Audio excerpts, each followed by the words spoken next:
Oi, gente, tudo bem? Começando nessa segunda-feira mais um Fermi Explica.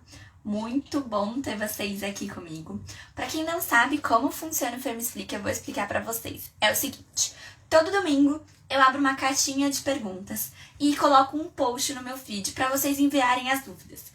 Como a caixinha de perguntas é muito pequena, lá é bom vocês deixarem aquelas dúvidas mais rapidinhas, mais curtinhas, para não precisar ficar mandando um monte de caixinha de perguntas com continuação da pergunta. E essas perguntas que foram mais complexas, que são maiores para se inscrever, deixem ela no nosso post. Todos os domingos, então, eu abro essa caixinha de perguntas e posto o post sobre o Fermi Explica. E aí, toda segunda-feira, às 8h04, a gente se encontra para tirar as dúvidas que vocês me enviaram, beleza? Como sempre, a gente vai encaixando as dúvidas que vocês deixaram, conforme for dando o assunto, né? Mas a prioridade a gente vai tirando das dúvidas que vocês me enviaram no final de semana. Boa noite, galera! Tudo bem? Bom, aproveitando para pedir para vocês deixarem o like de vocês, eu ia colocar no Stories para vocês lembrarem da água de vocês. Espero que vocês não tenham esquecido do nosso combinado. Durante a live a gente vai matar uma garrafinha dessa de água. Já ajuda a gente a bater a nossa cota de água do dia, beleza? Bom, vamos lá. Não esqueçam, oiê! Não esqueçam de deixar um like de vocês e ajudar a nossa live a chegar para mais pessoas que precisam de informação e estão meio perdidas aí ainda. E Taizinha? Bom, vamos lá então. Já tô mandando pergunta, olha só, gente. A Priscila já mandou aqui, ó. Antes mesmo de eu começar o Fermi Explica, eu vou responder a pergunta dela que ela já mandou aqui, perguntando o que eu acho do Pazurta. Bom, o Pazurta, ele veio dessa nova classe de medicamentos para tratamento preventivo da enxaqueca. Ele faz parte dessa classe que chamam anticorpos monoclonais, né? E o que eles são? Eles são anticorpos, e resumindo, tá, gente? De um jeito bem fácil de entender. Eles são anticorpos que foram treinados para acionar, né? Para impedir a atuação de uma molécula que está relacionada, na verdade, está relacionada ao início das crises de enxaqueca, tá bom? Então, esses são os primeiros remédios, esses anticorpos monoclonais, que foram desenvolvidos especificamente para enxaqueca. Na teoria, os estudos têm mostrado resultados animadores com a utilização desses anticorpos monoclonais. Então, a gente tem dois tipos. A gente tem aquele que atua direto no CGRP e tem aquele que atua, né, naquela molécula que vai fazer o encaixe com o CGRP, tá bom? Então, a gente tem essas duas diferenças. Na teoria, os resultados têm sido muito interessantes. Na prática, o relato que eu tenho das minhas seguidoras, o relato que eu tenho de pacientes que estão comigo e já fizeram uso, os resultados não foram tão animadores como na teoria se prometia. Mas, obviamente, isso depende de cada organismo. A gente precisa lembrar que ele tem um custo bastante caro, né? Então, não é algo que todo mundo vai ter acesso. Não ainda nesse momento, beleza? Bom, vamos lá. Deixa eu começar a ler as perguntas aqui e aí a gente vai evoluindo com o que vocês forem mandando, beleza? Bom, a Débora mandou assim: bom dia, eu tenho dor de cabeça todos os dias, que só passa quando tomo relaxante muscular e deito no escuro. Será que eu tô viciada com a medicação? Queria muito parar de tomar analgésico todos os dias.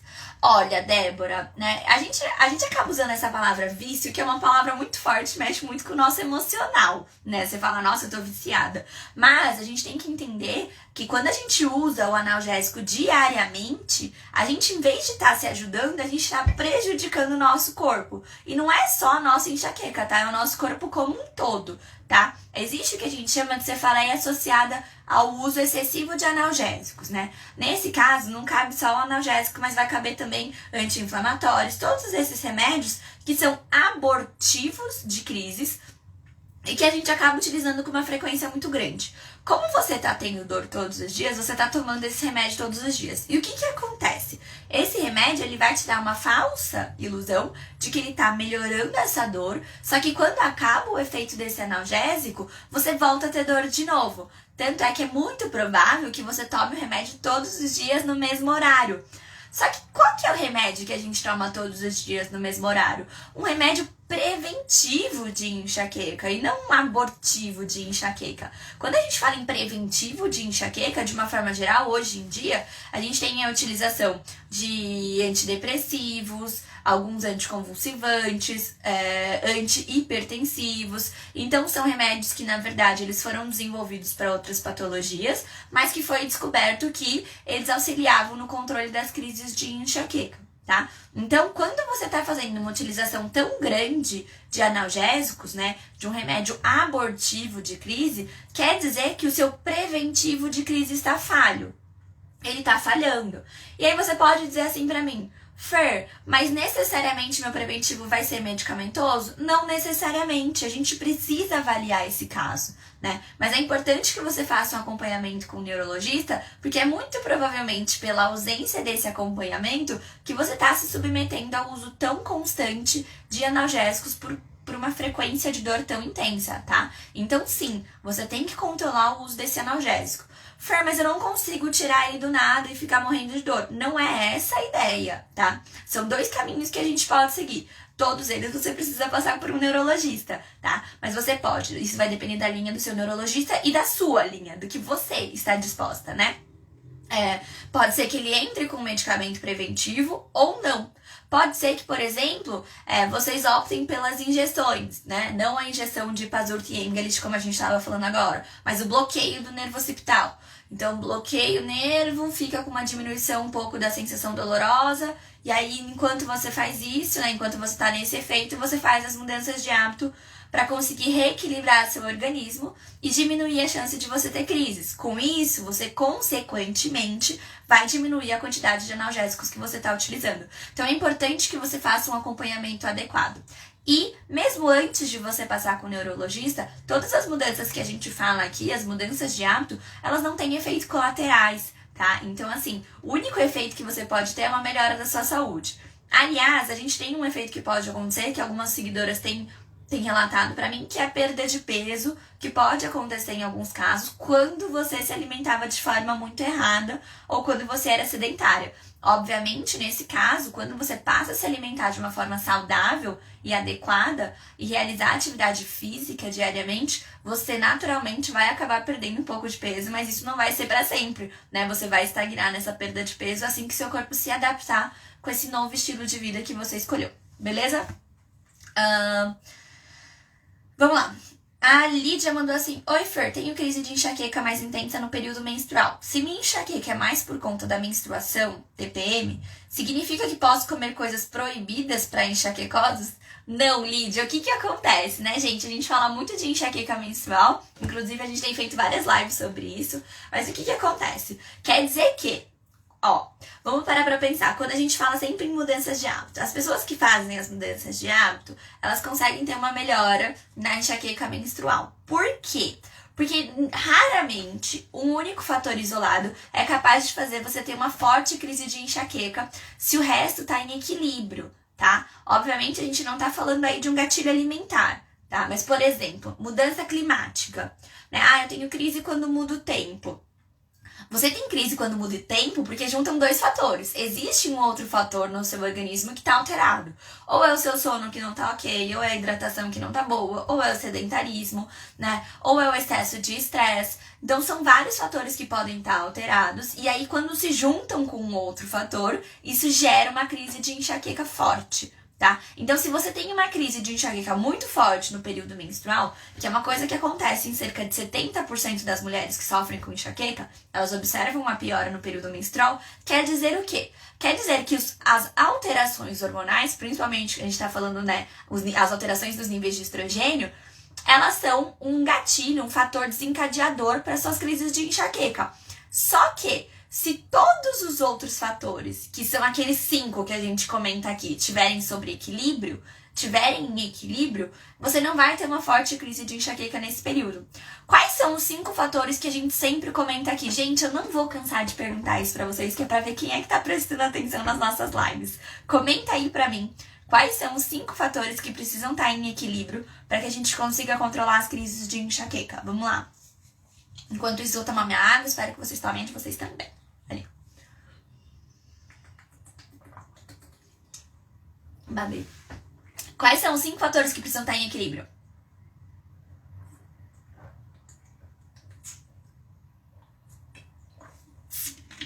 Vamos lá. É todo mundo galera nova? Olha! Ali. Sono, alimentação, hidratação, estresse e atividade física. Isso mesmo. São os 5 fatores que precisam estar em equilíbrio. Então, como que você chama mesmo? Então, Lídia, se você tiver com esses 5 fatores em equilíbrio, muito provavelmente você não vai ter uma crise de enxaqueca forte no período menstrual. Agora, se você tá querendo ceder às tentações só porque você não tem crise de enxaqueca em outros períodos, a gente precisa tomar cuidado, né? Pode ser que você, chutando o pau da alimentação, né, comendo todos aqueles alimentos que a gente costuma dizer que tem que ter controle, tem que ter cuidado pra quem sofre com enxaqueca, pode ser que você passe a ter crises de enxaqueca fora do período menstrual. Mas pode ser que não. Pode ser que você continue tendo enxaqueca só no período menstrual, só que aí vem uma crise ainda mais intensa. Então, de verdade, minha recomendação nesse caso é não. Não chute o pau na alimentação. Mantenha uma alimentação mais recomendada para pessoas que sofrem com enxaqueca. Beleza? Vamos lá. A Fê mandou assim, a Fê Castro. Boa tarde, sugiro falar sobre a menopausa, obrigada, e hormônios. Bom, gente, na verdade, eu vou deixar pra falar sobre a menopausa na nossa live de quinta-feira, que foi o tema que vocês pediram, né? Então, na quinta-feira, a gente vai fazer uma live às 8h04 sobre menopausa e enxaqueca, tá bom? Vou guardar essa respostinha aqui, Fê, pra te dar na nossa live, beleza? A Flávia mandou assim, ó. Fê, boa tarde. Me tira uma dúvida. Pessoa com hipertensão pode tomar água de coco com gengibre todos os dias? Flávia, o que acontece? A gente já comentou aqui que o gengibre, na verdade, ele não atua aumentando a pressão, ao contrário do que a gente lê em muitos lugares, tá?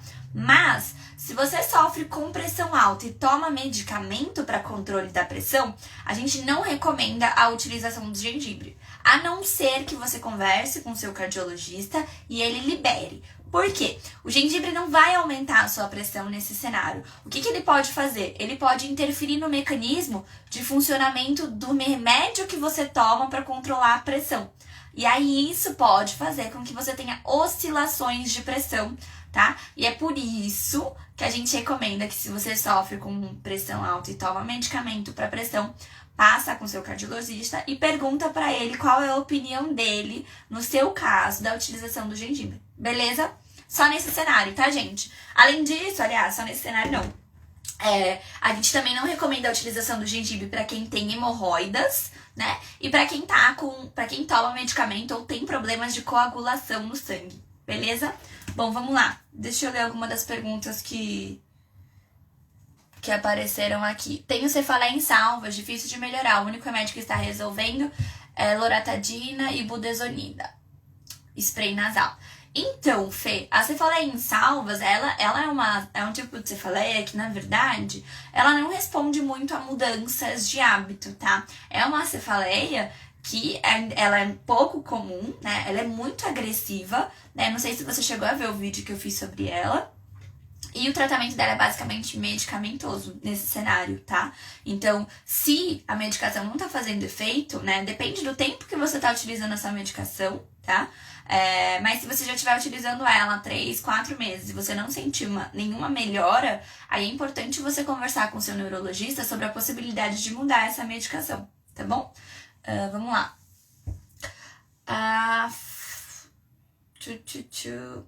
A Nessile mandou, boa noite, o que é paroxismo de ondas lentas? Esse é meu diagnóstico, mas nunca entendi o que realmente significa. Isso não é um diagnóstico, na verdade, né? Isso aqui é algum achado do exame que você fez, provavelmente um eletroencefalograma, mas isso não chega a ser um diagnóstico. É importante você conversar com o seu neurologista, porque se você fez um eletroencefalograma, você passou com o seu neurologista, tá? E ninguém melhor do que ele, que tá vendo os seus sintomas, que tá vendo as suas queixas, pra te explicar qual que é o resultado que vem nesse exame, tá bom? Então eu posso dar até uma olhada sobre isso pra você, mas é uma pergunta que você tem que fazer pro seu neurologista que tá te acompanhando, tá bom? A Fran mandou assim, ó. Fer, tive uma crise bem forte e uma das veias do meu olho se rompeu. A parte branca do meu olho ficou vermelha, era possível de ver. O que pode ter acontecido? Fran, normalmente esses rompimentos de microvasos no olho, eles podem acontecer por alterações de pressão, tá? Então o que acontece? Supondo, tá? Eu não tenho certeza que foi assim que aconteceu pra você, mas como eu imagino que tenha acontecido? Você teve uma crise por exemplo, por um estresse maior que você passou. Isso já altera, né, as nossas pressões, a pressão sanguínea do nosso corpo. Quando a gente está num processo de dor, quando a dor é muito intensa, a gente também tende a ter o aumento da nossa pressão. E aí isso pode ter feito com que você tenha tido, né, esse rompimento desses vasinhos do olho, tá? Então pode ter sido pelo aumento da pressão que foi causada pela dor que você estava sentindo já da crise de enxaqueca, tá bom? Mas, para você descartar qualquer possibilidade de que seja qualquer outra coisa, dá uma passada no oftalmo para ver se tá tudo bem, tá bom? A Amanda perguntou assim: Fer, boa tarde, o que eu posso substituir o açúcar para adoçar algo azedo? Bom, Amanda, gostei de ver a sua pergunta. Isso já mostra que, na verdade, você não tá querendo simplesmente usar açúcar adoidado, você tá querendo só colocar em algo azedo que você tá querendo tomar, consumir. Enfim, nesse caso, eu acabo sugerindo ou o mel ou o xilitol, tá? Que são adoçantes naturais. Lembrando que é uso controlado, tá, gente? Não é pra falar, ele substitui o açúcar, vou usar em tudo. Não, tá? É o uso controlado. A gente tem que controlar o uso de adoçantes, independente se eles são adoçantes artificiais ou adoçantes naturais. A Eliane mandou assim: tomei água de coco com gengibre e me deu muita dor de estômago. Eliane, quer dizer que o gengibre não é pra você, tá? O que acontece? Algumas pessoas podem ter uma hipersensibilidade ao gengibre, tá? A gente tem que ver o quê? Porque na grande maioria das vezes, essa hipersensibilidade é dose dependente. Ou seja, né, se você tomar um copo só da água de coco com gengibre, pode ser que você não tenha dor. Agora, se você tomar 2, dependendo do seu organismo, pode ser que você tenha. Ou se você tomar todos os dias seguidos. Isso vai depender do seu organismo. É por isso que toda vez que perguntam assim pra mim, posso tomar todo dia? O que eu sempre respondo? Depende. Depende da sua frequência de crise, depende do seu organismo, depende da intensidade das crises. Então, tudo isso vai depender. Por isso que precisa de um acompanhamento adequado, tá bom? Se você quiser buscar outras estratégias sem ser água de coco com gengibre, a gente marca uma consulta pra gente falar melhor sobre as estratégias que vão ser mais adequadas pra você, diante da sua rotina e dos sintomas que você tem. A Dalila mandou assim: fala sobre as náuseas que não melhoram junto com a dor. As náuseas, Dalila, elas são parte dos sintomas da enxaqueca. O que a gente pode fazer para melhorar, né? O chá de hortelã é um chá que costuma ajudar bastante nesses enjoos, e o chá de gengibre também. São algumas estratégias que a gente pode utilizar. Mas a gente tem que utilizar logo lá no comecinho, tá bom? Lá no comecinho da dor. Porque depois que o enjoo já se instalou, é mais difícil a gente cessar esse enjoo. É a mesma coisa da dor em si, tá? A gente tem que acionar e fazer esses métodos naturais lá no comecinho da crise. Se a gente espera para usar depois que a crise já se instalou numa intensidade moderada a intensa, é difícil a gente conseguir reverter essa crise. Acaba sendo mais fácil a gente esperar essa crise passar e já começar o preventivo de mudanças de hábito para evitar que a próxima crise se instale, ou se ela se instalar, que ela se instale com uma intensidade mais baixa, mais leve, tá bom? Vamos lá. A Amanda também perguntou assim: Fer, qual queijo podemos comer se não acharmos o da canastra? Eu tenho um destaque nos stories só mostrando alguns queijos, né? Não é pra fazer merchan de queijo não, tá, gente? Mas o que acontece, né? Esses queijos, quando você for procurar o queijo que você vai utilizar, busque por um queijo que tenha 3 ou no máximo 4 ingredientes, tá? Então, normalmente vai ter o leite, o coalho ou o pingo e sal. Esses são os ingredientes ideais de um queijo, tá bom? Mais do que isso, o que acontece? A gente acaba confundindo, e o nosso corpo, ele pode muitas vezes estar reagindo não ao queijo em si, e sim aos condimentos, aos conservantes que estão lá dentro, tá bom? E aí é por isso que a gente fala que muita gente acaba cortando queijo, porque a gente sempre lê e sempre escuta leites e derivados, e às vezes muitas dessas pessoas poderiam sim consumir o queijo, poderiam sim comer um iogurte, desde que ele fosse de qualidade. Beleza? Gente, mais uma pausa pra água. Aproveita, não esquece de deixar o like de vocês, por favor.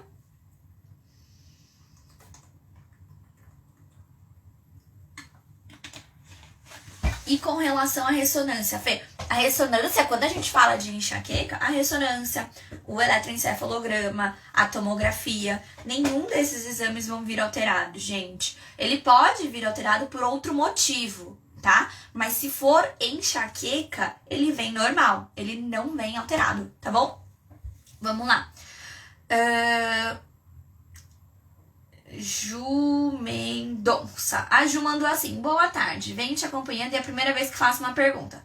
É verdade que não devo comer frutas? As que estão liberadas são só coco e abacate? Ju, o que acontece, né? As frutas, quando a gente come em excesso, a gente sabe que a frutose, que é o açúcar da fruta, ele também não vai fazer bem pro nosso corpo. É um açúcar, tá? Mesmo que seja natural, eu acabei de falar pra vocês, né? Então, independente se é um adoçante, se é um açúcar natural, orgânico e enfim, né? É açúcar. A frutose é o açúcar da fruta. Quando a gente come em excesso, ele também não vai fazer bem. Como nada em excesso vai fazer bem. Isso não quer dizer que você não possa comer nenhuma fruta, que você tenha que comer só abacate e coco, tá? O que acontece é, a gente precisa observar alguns fatores, né? Algumas pessoas que sofrem com enxaqueca têm uma relação com frutas cítricas, né? Então, as frutas cítricas interferem na absorção de cobre, que vai interferir no metabolismo do que a gente chama de aminas vasoativas, que são marcadores inflamatórios. E aí a gente sabe que toda vez que tem um processo inflamatório, a gente propicia um ambiente favorável para o surgimento das crises de enxaqueca. Tá? Então tem as frutas cítricas que você vai ter que observar. Pode ser que para você não tenha efeito nenhum. E pode ser que para você seja as frutas cítricas te levem às crises, tá? Outra coisa que a gente tem que observar, por exemplo, que nem a banana. Tem muita gente que fala, não posso comer banana que dá crise. Muitas pessoas que falam isso, não posso comer a banana que me dá crise, né?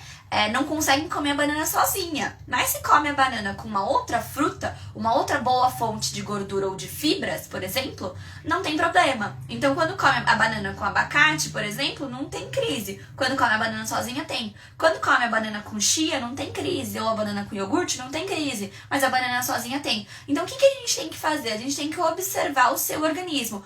Quem vai te dizer se você precisa restringir ou não sou eu, não é uma nutri, não é outra pessoa. É o seu organismo. O seu organismo vai mostrar como você reage à ingestão delas. Se você come fruta, uma fruta por dia, ou 2 frutas por dia. Você varia nessas frutas, não é todo dia a mesma fruta. Você come e você não sente alteração intestinal, você não se sente mal, você não sente arrotos, você não fica com gases, seu cocô tá normal, você não tem dor logo em seguida, pronto.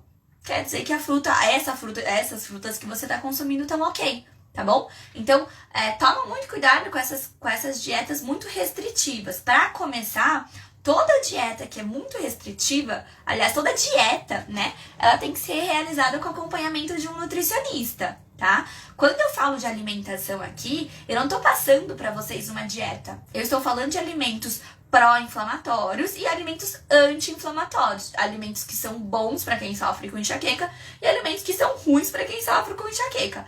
Mas uma dieta de isso não pode ser comido, isso tem que ser comido, isso só quem pode te passar é a sua nutricionista. Beleza? Bom, vamos lá. Óleos essenciais dão um bom suporte à enxaqueca. Com certeza, tá? A gente já tem falado sobre isso, a gente falou já em algumas lives sobre os óleos essenciais, principalmente quando a gente fala, né? Eles atuam bastante quando a gente fala numa questão de ansiedade, insônia, eles vão ajudar bastante, principalmente o óleo essencial de lavanda e o óleo essencial de hortelã-pimenta já no momento da crise. Então você pode utilizar ele através da inalação, né? Você pinga uma gotinha desse óleo essencial, faz assim, inala ele por uns 10 a 15 segundinhos, ou você pode pingar um pouquinho na sua mão e você fazer, né, uma massagem nessa região temporal, na região frontal, desde que você já tenha feito o teste e já saiba que você não tem alergia aos componentes do óleo essencial. Vamos lá. A Bazardag. A minha é a seguinte: a partir de quantas crises por mês eu devo tomar medicação contínua? Porque eu só tenho dores durante o período menstrual, ou se me submeter a grandes esforços. Bom, se você só tem a dor uma vez por mês, muito provavelmente, né, um único...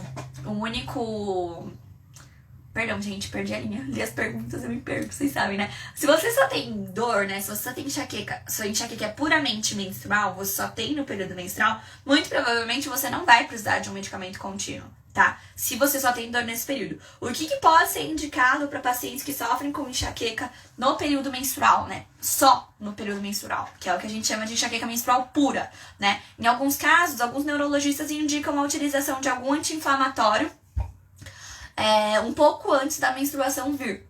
Essa pode ser uma estratégia. Mas, né, isso vai depender do seu neurologista, do que você vai conversar com ele. Eu, particularmente, se você tem enxaqueca puramente menstrual, as mudanças de hábito vão ter um grande impacto na sua vida, tá? O problema é que muitas vezes a gente fala assim, mas é só uma vez por mês, pra que é que eu vou ter que mudar todos os outros 25 dias por conta de 5 dias de crise? Né? Então você tem que pesar se você está disposta ou não fazer as mudanças de hábito, porque com certeza, se você tem enxaqueca puramente menstrual, você vai ter uma melhora significativa fazendo as mudanças de hábito necessárias. Inclusive, assiste a live que a gente fez na quinta-feira passada sobre métodos contraceptivos, que naquela live eu falei sobre a alimentação para cada fase do ciclo, tá? Que é uma alimentação que a gente leva em consideração todas as alterações hormonais que acontecem no ciclo. Eu dei algumas dicas de como funciona essa alimentação. Dá uma olhada na live da semana passada que eu falei sobre isso, tá? Deixa eu ver. A Ju Mendonça mandou assim. Boa tarde. Não, essa eu já li. Deixa eu ver. A Dayana mandou assim. Tenho uma dor latejante de um lado só da cabeça. Tenho náuseas e dor no pescoço. É enxaqueca? Muito provavelmente, tá bom? Não consigo arrumar um remédio que melhora. Me indica um remédio bom. Gente, qual que é o remédio que eu indico para quem sofre com enxaqueca? Vamos ver se vocês sabem. Qual que é o melhor remédio para quem sofre com enxaqueca que eu indico aqui toda vez que eu tenho oportunidade? Vamos lá, vamos ver se vocês estão prestando atenção, se vocês sabem. Qual que é o remédio que eu sempre indico para fazer, para diminuir as crises de enxaqueca?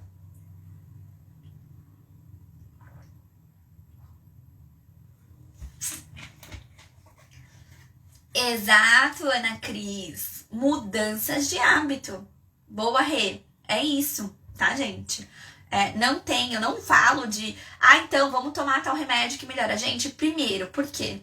Né? Não existe um remédio que seja bom pra todo mundo, tá? Que vá funcionar pra todo mundo. E eu não sou contra... Boa, Thali. Eu não sou contra a utilização de medicamentos preventivos, tá? Mas... quem vai te passar o medicamento preventivo é o seu neurologista, porque ele vai estar acompanhando o seu caso. Eu não sei qual que é a sua frequência de dor, eu não sei qual que é a intensidade de dor, eu não sei quais são os seus sintomas, eu não sei como que é o seu estilo de vida, por que raios que eu opinaria dizendo um remédio para você tomar, tá? E essa é uma coisa que a gente precisa tomar cuidado, porque a gente, né, vê em muitos grupos de enxaqueca as pessoas falando, toma tal remédio, tomei tal remédio e me ajudou, tomei tal remédio e me ajudou. Mas, gente, são organismos diferentes, tá? A mudança de hábito, ainda que existam coisas muito particulares, né, para cada paciente, a gente tem que levar em consideração vários fatores individuais. A gente tem esses 5 pilares, né, que são 5 pilares fixos. Todo mundo que quer controlar as crises de enxaqueca precisa ter, no mínimo, o controle desses 5 fatores que a gente conversa aqui. E isso é no mínimo, entendeu? Então, assim, o que você pode fazer para melhorar suas crises de enxaqueca? Primeiro passo, gente, é se conhecer. Conhecer o seu corpo. O segundo passo, conhecer a sua enxaqueca. Como que funciona a sua enxaqueca? O que piora a sua enxaqueca? O que melhora a sua enxaqueca? Tá? Quando você consegue fazer isso, e como que você pode fazer isso? Através do Diário da Enxaqueca, que eu disponibilizo, né, na minha bio aí o link, é só você baixar gratuitamente e começar a preencher isso. O que acontece? Quando você consegue entender o seu corpo, entender suas crises de enxaqueca, você consegue identificar o que é que está em desequilíbrio. E aí, uma coisa que tem acontecido com bastante frequência, que eu tenho tido, são seguidoras que baixaram o diário, fizeram o diário, e ficaram com dificuldade de entender o que precisava mudar. Elas enxergavam o que não estava legal, né? Mas não sabiam direito por onde começar. E é por isso que eu falo, são para essas pacientes que eu faço a consulta avulsa, né? Porque nessa consulta, ela já vem com o diário preenchido, eu já consigo olhar pro diário dela e dizer, olha, isso aqui a gente pode melhorar com isso, isso e isso. Isso aqui a gente melhora com isso, isso e isso. Qual dessas possibilidades você tá disposta a fazer nesse momento? Cabe na sua vida, cabe na sua rotina agora. Ah, beleza, isso, então fechou. É isso, entendeu? Então faz o diário da enxaqueca. Se ainda assim você tiver dificuldades de enxergar o que é que tá em desequilíbrio, ou você não sabe por onde você começar a fazer a mudança, a gente faz uma consulta e eu te mostro o caminho. Eu pego na sua mão e te mostro o caminho certo a seguir. Vamos fazer isso? Bom, vamos lá. Gostei da resposta da Fê. Ela falou, bom mesmo é desmamar dos medicamentos. Exatamente, Fê. É libertador quando você pega os seus remédios e joga fora. Além disso, a economia que você faz quando você para de utilizar remédios é maravilhosa, tá, gente? Eu sempre falo pros pacientes isso, né? Pega o dinheiro que você gasta com remédio preventivo, guarda numa caixinha. Você vai ver em um ano o quanto você economizou e você pode utilizar esse dinheiro para fazer algo bem legal para você, porque você merece, beleza? Vamos lá. Deixa eu ver. A Mary Bonini mandou assim, quem tem crise de enxaqueca deve tomar água com sal? Mas isso aumenta a pressão. Gente, já respondendo o stories que eu preciso responder que me mandaram. Eu não terminei de responder todos os stories, então quem tá me mandando mensagem aqui, fazendo as perguntas que já me fizeram no stories, eu não vou responder aqui, porque eu vou responder no stories. Mas essa pergunta também apareceu no stories, então eu vou responder ela aqui, tá? Sobre a água com sal. A gente já falou sobre isso, mas vamos lá, porque tá muito na moda falar sobre água com sal. Então vocês estão cheios de dúvidas sobre isso. O que acontece, gente? A água com sal, ela vai ser recomendada para aquela paciente que tá fazendo uma dieta cetogênica, tá? Por quê? Porque a gente deixa de usar na dieta cetogênica o carboidrato como fonte de energia e a gente vai passar a fazer cetose, né? Corpos cetônicos para gerar energia, né? Com isso a gente vai utilizar a gordura do nosso corpo para fornecer energia, tá? Por isso que muita gente que faz cetogênica é bem magrinha, assim, né? A cetogênica é para todo mundo? Não. A cetogênica vai resolver a sua crise de enxaqueca? Não. Então, assim, o que a gente precisa entender? Que só a alimentação não basta, é um conjunto de fatores, tá bom? E que essa suplementação de água com sal, ela vai acontecer se você tá fazendo uma dieta cetogênica. Caso contrário, ela não vai trazer benefícios para você. Não tem porquê você entuchar mais sal no seu corpo se você não tá perdendo mais sal. Que é uma coisa que acontece durante a cetogênica. Você perde sódio na cetogênica, tá? E a gente já falou disso em outros momentos. Então, quando você tá perdendo esse sódio, você precisa suplementá-lo. E aí você suplementa através da água com sal, tá? Isso se você está fazendo uma dieta cetogênica. Para todos os outros casos, não faça. Simples, tá? Não caio nessa de que água com sal vai resolver o problema das suas crises de enxaqueca. Gente, se fosse algo tão simples, somos 15% da população mundial com enxaqueca. Se água com sal resolvesse o problema da enxaqueca, ninguém mais ia ter enxaqueca. Vocês concordam? Que água você encontra em qualquer lugar e sal é um trem barato, não é? Por que é que tanta gente ia estar em busca de tratamento se fosse algo tão simples assim? Vamos lá. A Monique Duarte colocou assim, leite faz mal pra quem tem enxaqueca? Gente, eu acho que ou a gente tá com seguidoras novas, ou o pessoal não assistiu a live, mas vamos lá. O que acontece? O leite é um alimento potencialmente inflamatório, né? E potencialmente alergênico. O que quer dizer? Quer dizer que uma grande parte das pessoas vão ter algum sintoma inflamatório ao ingerir leite. Pode ser uma intolerância à lactose, pode ser uma alergia à proteína do leite de vaca, né? Então pode ser enfim, qualquer uma dessas alterações, isso faz com que a gente não digira bem, né? Depende do caso, né? Pode ser a proteína do leite, e pode ser que a gente tem um déficit na produção de enzima, da lactase, que vai ajudar a digerir a lactose, que é o açúcar do leite. E aí, como resposta, ele vai ficar lá no nosso intestino fermentando. E aí, quem vai se alimentar dele vão ser as bactérias ruins. Isso vai gerando um processo inflamatório no nosso intestino. E como a gente sempre conversa aqui, processos inflamatórios potencializam o surgimento de crise de enxaqueca. Eles geram um ambiente favorável para o surgimento de enxaqueca. E isso independe, tá? Então a gente falou no vídeo de ontem, se eu não me engano, de sinusite, foi no de ontem. Sinusite e rinite, que também são processos inflamatórios, que na grande maioria das vezes, quando são processos inflamatórios recorrentes, né, rinite, sinusite recorrente, por exemplo, muitas vezes eles estão ligados a um processo inflamatório no nosso intestino, tá? O que acontece? Né? Na questão da enxaqueca é a mesma coisa. A gente tem que observar por quê? Porque consumir alimentos inflamatórios potencializam e propiciam um ambiente favorável para o surgimento de crises. Então, nesse caso, o que entra? Entra o leite, entra o glúten, que também é bastante inflamatório. Então, são dois alimentos, né? O glúten não é um alimento em si, né? Mas, enfim, que a gente precisa observar. Fer, como é que eu vou saber se o leite é ruim pra mim ou não? Porque eu tenho pacientes que sofrem com enxaqueca, gente, isso é verdade. Eu tenho pacientes que sofrem com enxaqueca que não tiveram relação nenhuma com leite, tá? Embora isso não seja comum, a grande maioria tem, tá, gente? Mas não tem problema com leite. Como que a gente descobriu que não tinha problema com leite? O que a gente faz pra descobrir se tem ou não uma interação? Você retira esse alimento por uma semana e observa como é que você se sente. Seu cocô ficou diferente, você teve mais gases, diminuiu espinha, tá com muito arroto, tá se sentindo inchado, melhorou todas essas sensações, diminuiu a frequência de crise, diminuiu a intensidade da crise, não teve crise essa semana, ponto. Todos esses são marcadores que você vai ter que observar. Se você percebeu uma melhora desses outros sintomas com a retirada do leite, acabou. Você descobriu que o leite pra você não rola. Tá? Agora a gente acaba sendo muito pessoal. O que a gente acaba falando, né, é que a gente precisa se observar. Embora a grande maioria de pessoas tenham essa relação com o leite, pode ser que não necessariamente você tenha. Eu tive um caso, por exemplo, de uma paciente que comia embutidos sem problemas e controlou as crises mesmo comendo embutido.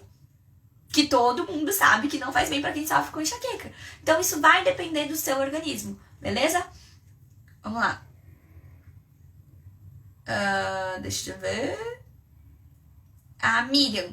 Fer, se eu tiver com enxaqueca por mudança de tempo, e isso acontece comigo, e comer chocolate, que é um dos gatilhos que tem, vai piorar a dor? Nunca tive coragem de tentar. Vai, Miriam. Provavelmente vai piorar a sua dor sim, tá? Então, assim, se você já sabe que aquele alimento é um gatilho de crise, não tem porquê você se arriscar a tentar. Isso me faz lembrar do método empoderamento, né? O método que eu construí, ele é dividido em 3 fases e eu vou vir falar mais sobre ele pra vocês essa semana ainda, tá? O que acontece? Na última fase do método é a fase que eu chamo de vida, né? E o que acontece nessa fase vida? Nessa fase vida, você já teve o controle das crises e a gente começa a testar. Fer, o que testa? A gente testa coisas que você gosta e que você teve que controlar. Então, assim, é hora de...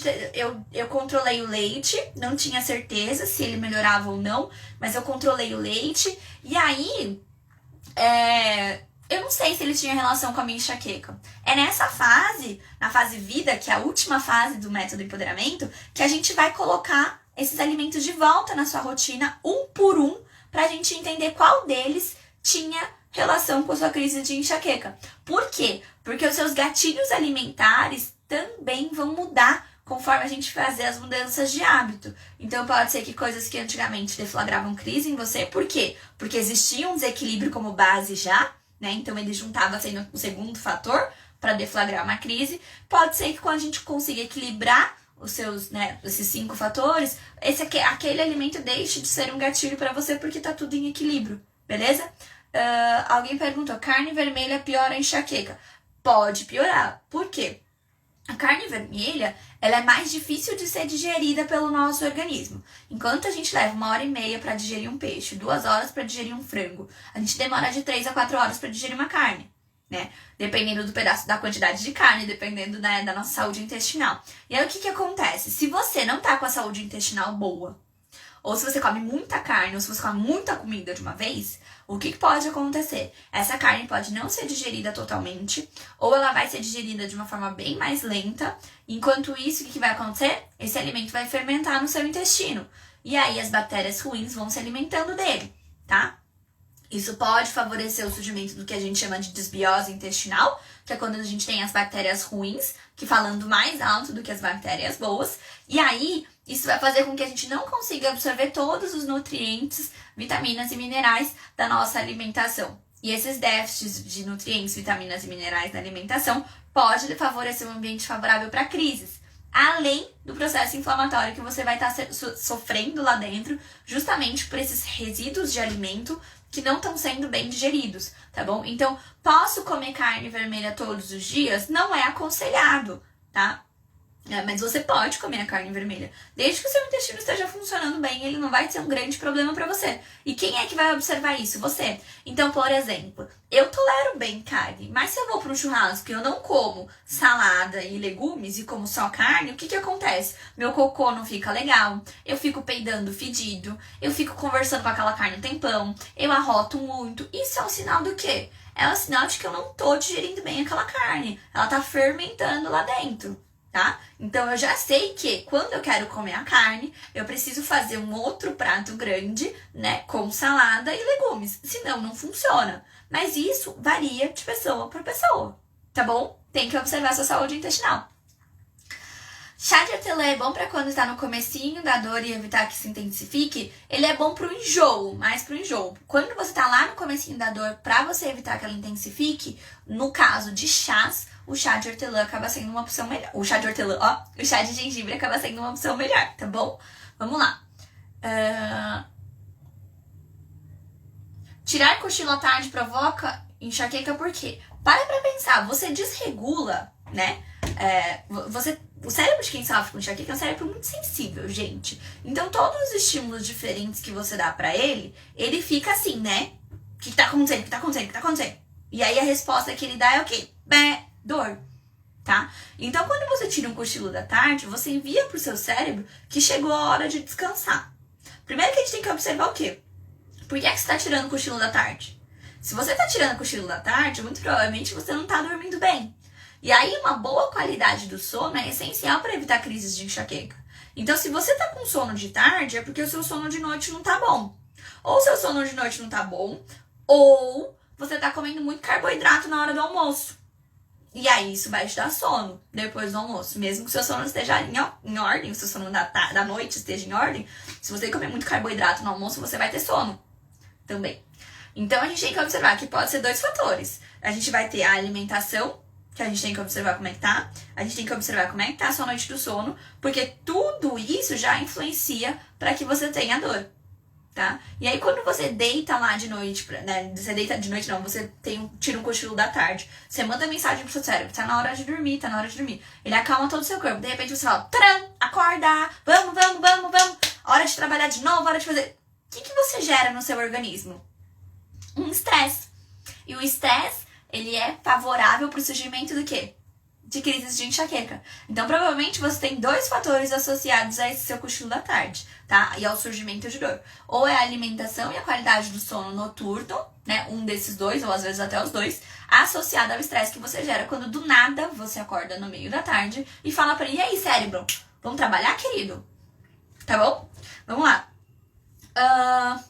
A Edivanda colocou, a osteopatia é boa para melhorar da enxaqueca? Pode ser, tá? A osteopatia pode ser uma opção, tá? Uma opção do que a gente chama de terapia complementar, né? Que você pode utilizar, mas não substituir a necessidade de você fazer as mudanças de hábitos necessárias, tá bom, gente?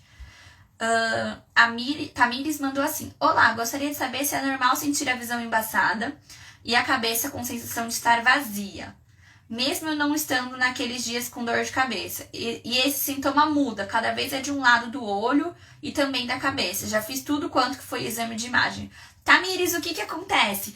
Provavelmente, né, se você tá tendo esses sintomas de cabeça vazia, a dor no olho, que pode surgir também, o que mais que você colocou?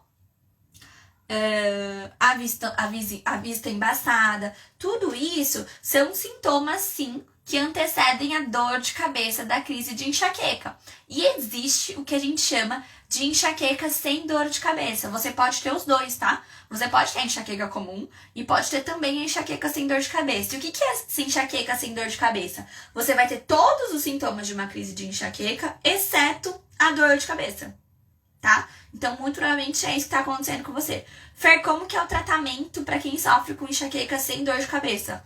Mudança de hábito. Gente, acreditem, funciona. Funciona, traz qualidade de vida, né? E não custa nada, custa R$0. Você não tem desculpa para não começar a fazer a mudança de hábito hoje, tá bom? Vamos lá. A Ju mandou assim: Fê, gostaria de saber o que fazer nos primeiros sintomas da enxaqueca com aura, a fim de tentar diminuir o tempo de duração ou interromper essa enxaqueca. Raramente tenho, e quando tenho, tomo anti-enxaquecoso, Maramig. No primeiro sinal dessa enxaqueca. Obrigada. Ju, o que a gente tem que fazer? Se você tem raramente, quer dizer que ainda existe algum fator que você não controlou, tá? A gente precisa entender quais são esses fatores, ou esse fator que você ainda não controlou, já que você está com uma frequência de crise pequena, né? E a primeira coisa que você tem que fazer nesse caso, né? Quando a gente fala de uma enxaqueca com aura, normalmente quem tem enxaqueca com aura tem sinais da primeira fase acentuados, que são o pródromo, né? Você precisa observar quais são esses sinais. Por quê? Porque vai ser nesses sinais do pródromo que você vai começar a fazer um protocolo de crise que a gente estabelece de acordo com cada paciente. Mas o mais geralzão que eu costumo falar pra vocês é o quê? Né? Vamos primeiro falar dos sintomas dessa fase premonitória, desse pródromo que vem antes da fase da aura. É um cansaço excessivo, é um bocejo incontrolável, é uma vontade de comer doce, normalmente especificamente chocolate, né? Mas pode ser outros doces. Você vai ter um aumento da frequência urinária, você vai ter mais sede. Esses 5 sintomas, são 5 sintomas muito comuns, desde que a gente se observe. Eles costumam surgir até um dia antes da aura se instalar, tá bom? Quando surgem esses sintomas, é nesse momento que você precisa começar a fazer o quê? O alongamento cervical, a compressa de gelo, 20 minutinhos, e a automassagem. Além, né, dependendo se você pode ou não tomar esse gengibre, a água de coco com gengibre, ou então você incrementar o própolis, né, o extrato de própolis no seu chá, que você costuma tomar durante o dia. Isso é nesse momento que você precisa fazer essas ações, para fazer com que você não chegue na fase da aura e que não evolua para uma dor intensa. A partir do momento que você já entrou na fase da aura, é mais difícil você controlar isso com métodos naturais, tá? A chave pro controle é você conseguir enxergar no seu corpo o sinal que ele dá de que ele tá entrando em crise. E aí eu já listei aqui alguns dos principais sintomas que seu corpo dá de que ele vai entrar na crise antes mesmo da aura se instalar, tá bom? Vamos lá. A Cristine mandou: quais são as mudanças de hábito para quem tem enxaqueca? Aí vai depender do seu caso. Você já fez um diário da enxaqueca? Se você já fez um diário da enxaqueca, fica mais fácil entender quais são as mudanças que você precisa realizar. Sem o diário da enxaqueca, a gente acaba dando uma resposta muito genérica, né? Que são o controle daqueles 5 fatores que a gente costuma falar. Vamos lá, agora que o pessoal tá faz tempo aqui, vamos ver quais são os 5 fatores que a gente costuma falar. Qualidade na alimentação, boa qualidade do sono, hidratação, controle do estresse e prática de atividade física. Esses são 5 fatores que precisam estar em equilíbrio. Agora, quais são as mudanças que você vai precisar fazer? Vai depender com a frequência, com a intensidade das crises, vai depender dos seus gatilhos, vai depender da sua rotina e vai depender da disposição que você tem para fazer as mudanças. Tudo isso a gente leva em consideração na nossa consulta para poder fazer um quadro de metas que você vai conseguir cumprir sem estresse, sem ansiedade, sem frustração, tá bom? Por isso que eu sempre falo que é um tratamento personalizado. Vamos lá. A Angélica falou assim: boa noite, sugiro falar um pouco sobre enxaqueca com aura. Desde o último parto, há 6 anos convivo com isso. Encontraram cura? Quais são os cuidados de prevenção? Não, Angélica, não existe cura para enxaqueca de uma forma geral.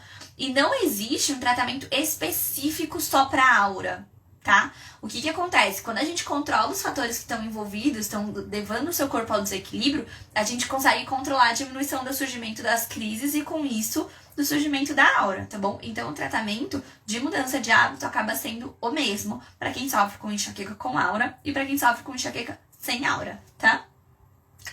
A Lilian falou assim, ó: Desde meu último parto, há 2 anos, eu tenho tido crises de enxaqueca. Tem alguma relação com isso? Olha, o que pode acontecer em alguns partos, mas aí, não é só pra explicar pra vocês que pode acontecer, mas não é o caso dela, com certeza, tá? Porque já faz 2 anos. Pode acontecer da gente ter uma dor de cabeça muito intensa após o parto, quando a gente toma a RAC, que é aquela anestesia na nossa coluna, tá? Pode ser que você tenha uma dor de cabeça muito intensa, e aí eles resolvem isso lá no hospital mesmo, tá bom? Então, isso pode acontecer. Agora, quando a gente tá falando de uma dor de cabeça que surgiu depois que você teve seu filho, já faz 2 anos, muito provavelmente ela tá relacionada à mudança do estilo de vida. Mesmo se você já tinha uma outra criança, um outro filho, né? A mudança no estilo de vida quando tem a chegada de um novo bebê é muito intensa. O que acontece? Você não dorme bem, você não come bem, você não tem disposição e tempo para fazer atividade física, você vive cansada e estressada. Ou seja, já são 4 dos 5 fatores que precisam estar em equilíbrio que estão em desequilíbrio. E mal você vai lembrar da hidratação. Você vai tomar água porque você vai lembrar que você precisa tomar água para ter maior produção do leite. Você vai sentir sede porque você precisa de água para produzir o leite, tá bom? Então, o que acontece? Muito provavelmente não tem nada a ver com o seu parto em si, e sim com a mudança de estilo de vida que aconteceu após a chegada desse bebê, tá bom? Vamos lá. E a TJA mandou assim: Fer, quem tem enxaqueca e gastrite pode comer batata doce? Essa pergunta também ela mandou no direct, então acho que, não sei se eu já respondi, ou se eu vou responder ela ainda. Mas enfim, a batata doce, ela acaba tendo um índice glicêmico um pouco menor do que a batata inglesa. Acontece que eu já vi o seu direct falando sobre isso, que você estava comendo ela todo dia. Gente, a única coisa que a gente pode comer, aliás, nem tem, a gente não deve comer nada igual todos os dias. Todos os dias. Almoço e janta todos os dias, a mesma coisa. A gente tem que variar, tá? A gente tem que variar nos nutrientes, a gente tem que variar nas cores. É importante que tenham, pode ter, sei lá, 5 mesmas cores, mas que sejam alimentos diferentes. Então, tudo que você consome em excesso, o seu corpo pode passar a não tolerar bem, tá? Então, é isso que você precisa tomar cuidado. A questão da gastrite, a enxaqueca não, a batata doce não piora a gastrite, tá bom? Não existe essa relação, pelo menos não cientificamente, não encontrei nada que fale sobre essa relação, beleza? A Edrina falou, só de Natal quero uma consulta, como faço? Ah, que maravilha! Manda pra mim um direct que a gente marca. Eu tô super nessa vibe também, eu tô falando pra todo mundo, falei, gente, né, pede de presente de Natal, vamos fazer uma consulta, vamos fazer um acompanhamento pra fazer de presente de Natal, olhar, ou se dê isso de presente de Natal, né, uma qualidade de vida melhor pro ano seguinte. Vamos lá. Por que a corrida me dá enxaqueca? A Lilian mandou. Lilian, porque práticas de atividades físicas extenuantes, ou seja, intensas, que é o caso da corrida, é o caso de uma musculação, dependendo de como você faz essa musculação, né, essas aulas de jumping, de bicicleta, né, enfim, são atividades físicas muito intensas. E aí, o que acontece?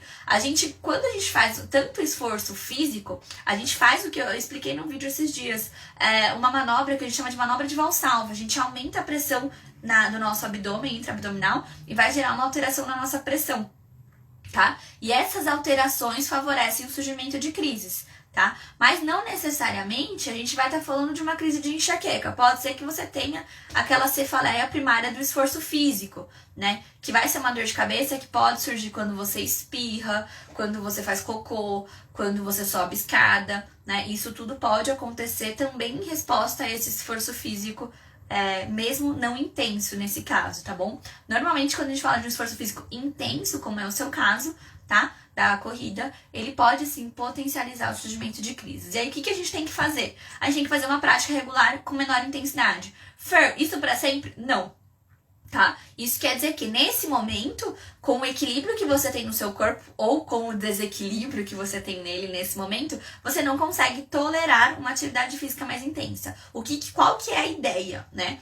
A ideia é você ir aumentando o ritmo gradualmente e o tempo gradualmente, ao mesmo tempo em que você faz todas as mudanças necessárias. Então, por que pode ser que você tenha tanta dor? Pode ser que além desse esforço físico, você não esteja tomando água durante a prática da atividade física. Você precisa, porque você vai desidratar com uma prática intensa. Pode ser que você não tenha tomado um pré-treino, e aí não tô falando nada de whey, dessas coisas todas. Tô falando de uma alimentação saudável e adequada, porque você vai consumir muita energia. Se te baixar demais a glicemia durante a prática da atividade física, você vai ter crise de enxaqueca, por hipoglicemia. Você vai ter crise de enxaqueca se você não tomar água, por desidratação. Então, são vários fatores que a gente vai ter que equilibrar para que você consiga chegar a uma corrida segura, sem crises de enxaqueca. Beleza? Gente, eu vi que vocês me mandaram várias dúvidas aqui que eu não consegui responder. Deu para responder algumas que foram surgindo. Mas o nosso Firme Explica acabou. Nosso horário já tá chegando ao fim. Então, para as pessoas que mandaram a pergunta aqui ao vivo e não foram respondidas, não esqueçam de mandar suas dúvidas no próximo domingo, na caixinha de perguntas, que elas são as prioridades pra gente responder na hora que começa o Firme Explica, tá bom? E aí a gente se encontra, então, na quinta-feira, às 8h04, numa live sobre menopausa, que foi o tema que vocês pediram. Espero que vocês estejam aqui comigo. Foi muito bom dividir esse tempo e esse espaço com vocês para tirar essas dúvidas. Não esqueçam de comentar, compartilhar essas dúvidas e a live para que outras pessoas consigam tirar essas dúvidas também. Beleza? Um beijo muito grande, gente. Até a próxima. Tchau!